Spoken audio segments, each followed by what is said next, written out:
नमस्कार मित्रांनो. PSI वयवाढीचा मुद्दा जो सध्या खूप चर्चेला जात आहे, त्यामुळे दिनांक 4 जानेवारी 2026ला जी कंबाईनची एक्झाम होणार होती ती जास्तीत जास्त 1 महिना म्हणजेच 7 किंवा 8 फेब्रुवारी 2026ला होण्याची दाट शक्यता आहे. कारण सूत्रांच्या माहितीनुसार ही एक्झाम फक्त 1 महिना पुढे जाऊ शकते.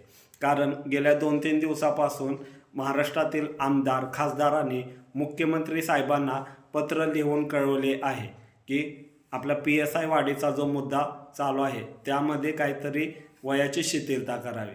त्यामुळे जे आपले कंबाईनचे विद्यार्थी अभ्यास करत आहेत त्याने अभ्यास स्टॉप न करता कंटिन्यू चालू ठेवावा आणि येणाऱ्या माहितीसाठी तुम्हाला आपले चॅनल सबस्क्राईब करायचे आहे.